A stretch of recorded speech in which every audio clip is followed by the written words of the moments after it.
অনেকে এটা সরিয়ে দেওয়ার চেষ্টা করেছিল, পারে নাই।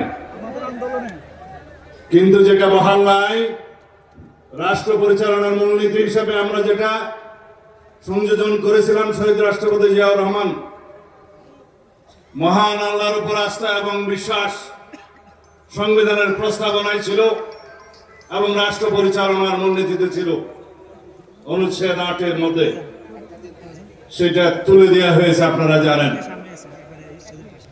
আপনারা কি চান সেটা আমরা পুনর্বহাল করি?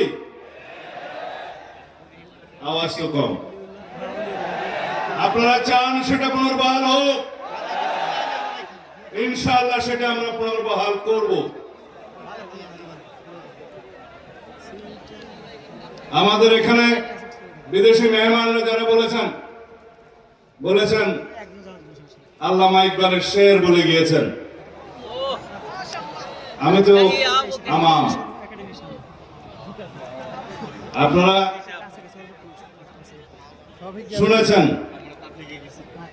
কোরআনের বাণী, ওমা আরসালনাকা ইল্লা রাহমাতাল লিল আলামিন। রাসূলুল্লাহ সাল্লাল্লাহু আলাইহি ওয়াসাল্লামকে সারা বিশ্ব ব্রহ্মাণ্ডের রহমত রূপে রব্বুল আলামিন প্রেরণ করেছেন। আমরা মুসলমান,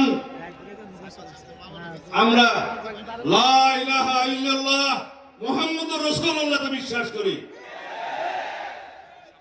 রাসূলুল্লাহ সাল্লাল্লাহু আলাইহি ওয়াসাল্লাম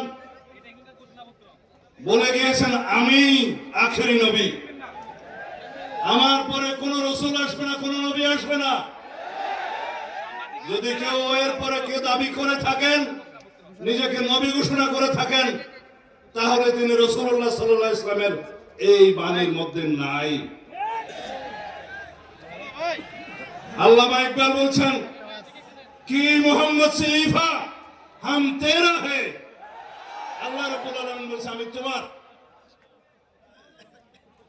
ये दुनिया चीज है क्या, लोहो कलम तेरा है। আল্লাহ রাব্বুল আলামিনের জবান দিয়ে এই শের বলছে। তা আমরা রাসূলুল্লাহ সাল্লাল্লাহু আলাইহি ওয়াসাল্লামের আখেরি নবী হিসেবে বিশ্বাস করে কলেমা পড়ে আমরা মুসলমান হয়েছি। বাংলাদেশের মানুষ হিসেবে আমরা এই দেশের নাগরিক হিসেবে বাংলাদেশী পরিচয়ে বিশ্বাস করি। কিন্তু সারা পৃথিবীতে সমস্ত মুসলমান কौम मिल्लत इस्लामिया मजहब से कौम मजहब जो नहीं तुम भी नहीं, जज्बाए बाहम नहीं, महफिल अंजुमन में नहीं। এই হচ্ছে আমাদের শেষ বক্তব্য আল্লামা ইকবালের ভাষায়।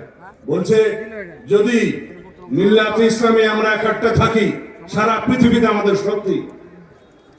আমরা এই কওম হিসাবে, মুসলমান হিসাবে পৃথিবীতে বিভক্তির কারণে আজকে প্যালেস্টাইনে আমাদেরকে হত্যা করছে, গাজাতে নির্মম হত্যাযজ্ঞ চলছে, সারা পৃথিবীর বিভিন্ন জায়গায় আমাদের রোহিঙ্গা ভাইদেরকে হত্যাযজ্ঞে শিকার হতে হচ্ছে শুধু আমাদের দুর্বলতার কারণে।